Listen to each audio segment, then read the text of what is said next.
Hey everybody, this is Perch. This isn't meant to be a bitter video, but it'll probably come off a little bit as one. One of the things that I've come to, it's not realize, but just be disappointed in comics on, just disappointed, is that comic books for decades have, especially superhero comic books, have told stories that teach lessons in a lot of ways. The entire purpose of the great power comes great responsibility is that, Peter Parker was given these powers. He didn't know what to do with them. He was kind of bullied in school a little bit, but then he got these powers and it gave him, and he used it for personal fame, as he was kind of learning what he could do. And then he had a chance to stop a criminal, but it wasn't, he felt stiffed by the promoter, the person he was basically, doing these showcase wrestling matches as the Spider-Man. And he was stiffed. He basically was not given the money that he believed he was owed. And so when a criminal basically stole from the promoter, Parker's like, that's not my problem. I don't, this is karma, more or less. This is, you stiff me. Well, now, I don't have to help you. And, the criminal then later goes on to shoot and kill his Uncle Ben. And forget for a moment all the multiversal Uncle Bens that come out, which he wrote that message, but kills his Uncle Ben. And this sets up the lesson of with great power comes great responsibility, meaning, you have the ability to do things that other people do not have. You're in a rare position. And whether it's fair or not fair, whether it's karma or not karma, you have more ability to do good, to help than others. And it's kind of your responsibility to help, to be a force of good. That's the nature of superheroes. It's the nature of messages from Superman, from Wonder Woman, from Spider-Man. Hell, I mean, even the X-Men, the concept of they protect a world that fears them. There's a lot of people, you see the X-Men walking around, you see the humans talking about muties and throwing bricks at them and all the rest. And kind of this rabid, like you're an abomination of God, you shouldn't exist at all. And yet, the X-Men are like, it is our duty to go out there and help save the world when, these areas are threatened. And that's what makes us heroes. That the heroes are, you do something because it's the right thing, not because, it's a balanced world where somebody did something good for you, so you get to give them the same level of good back. It's an area where I don't agree with you, but I will defend your right to say it. We've seen messages from Captain America of the same nature. They're writing comics differently now in some ways, but because you have Cap running around going, I hate Nazis, and then chopping their heads off and stuff. No, he's not. Yeah, actually, that's not an exaggeration. But you have scenes, you have other scenes in Captain America, or Captain America's like, what you're saying is reprehensible. This racism, this fascism that some of you are saying is, he comes across some protesters, and it's like, this is sickens me what you're saying, but you do have the right to say it in this country. That is what I've pledged to defend. I'm not just going to go in and silence you. And so you have decades and decades of comics with good messages. I'm a father, obviously, of two girls. I'm not raising my kids according to the rules of comics.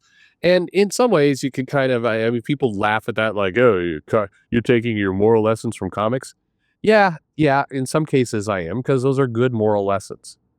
It's no different than, when you were a kid, I don't know if your parents ever said, like, and thankfully my parents didn't, said, that you need to read books. Comics aren't books. They have pictures in them. And, for a lot of kids, learning to read, comics are a great way to get them to learn to read, because there are pictures and it's entertaining, and they can start to relate words they don't know to what's happening on the panel. And so they learn.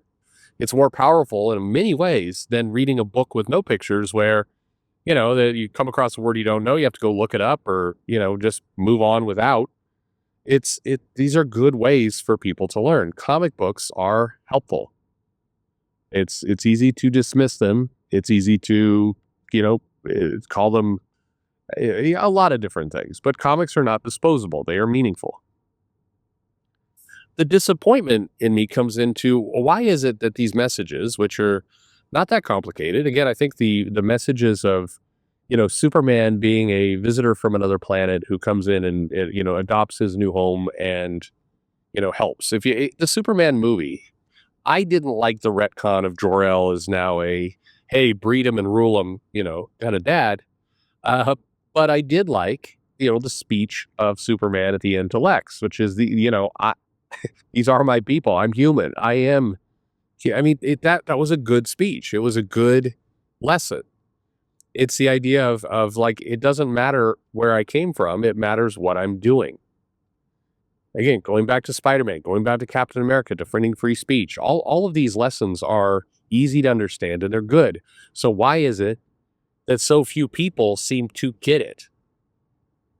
Why is it that in comics we have a severely, gross, toxic fandom that will routinely say these comics aren't for you? We must kill all the fascists. It is absurd. Sometimes I read through the comments. I did the video talking about the Daniel Warren Johnson piece. It was disappointing to see several of the comments. It was disappointing to see people who, in theory, claim to have read superhero books all of their lives, who are, all behind the idea of Daniel Warren Johnson should be fired from all comics and not work again. He screw him. He did this. This is disqualifying for having a job. That's, again, not an exaggeration. You also had people in there who go, I like him even more now. He should kill more people. He should kill more ICE people. Really?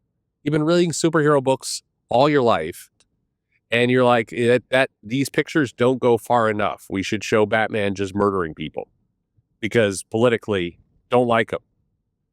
I get that the media has wound you up and brainwashed you like a puppy, that, the police or ICE or what have you, or hell, even Antifa or groups on either side. I get that that you have been taught and spoon-fed this message that these people are your mortal enemy and you must kill them before they kill you. But that is not the lesson that the superhero books, that these comics have been trying to teach you for decades. Yes, if somebody's coming at you with a knife with murder in their heart, you need to defend yourself. That is very different. And it's an easy line to understand than this artist drew something, therefore must be destroyed, or this doesn't go far enough. I mean, hell, I got the nastiest note from someone on the left, presumably, who's like, oh, so I basically, my point in that video was, I don't think it's worth it for, Daniel Warren Johnson to post this. I don't think Scott Snyder did him any favors by retweeting it, because all it did is gave him a lot of attention of people pissed. Why do that? It's harmful to the sales of the comic. It's harmful to the noise. When a comic comes out, you want people talking about the comic. You don't want people talking about the drama behind the scenes, whatever it might be. That was dumb. Snyder's a good cheerleader, a good hype man for that company, but that was stupid. He did no favors for the group. And this has nothing to do whether you're anti-ICE or pro-ICE. It has to do something much more simple. You took the attention away from the product you're trying to sell. But what's the big deal? Actually, it is a big deal because it was avoidable. It's an avoidable mistake. That's dumb. Anyway, that was my point. I got a message in here. So you're a bootlicker who wants ICE to kill all the brown people, you racist. This is a kind of dumb shit. Why is it, again, that comics for decades have delivered good, solid messages to people, have, taught us what heroes are, and what you're some jackass on TikTok has got you brainwashed into thinking you need to murder half of the population of the country? What the fuck? And yes, the same thing goes for the YouTubers. The same thing goes for the creators. This is superhero comics. This is not meant to be Troll City. You see creators posting stuff about, I want to destroy people. I want, the Trump people must die. And then it's like, I'm proud to write Superman. I'm not. You are incapable of writing Superman. You're incapable of writing these characters.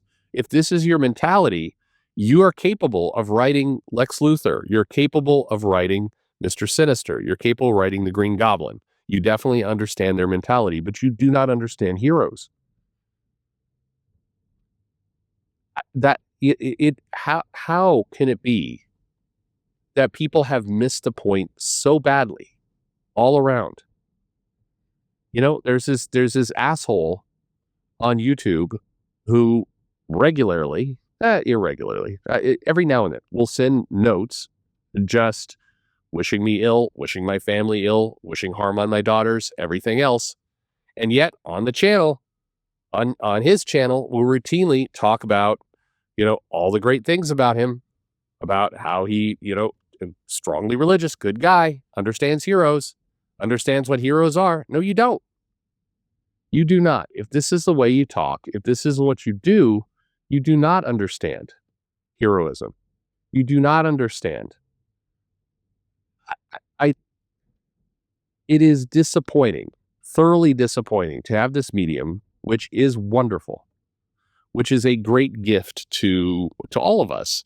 It is something that can be generational, that parents can show children.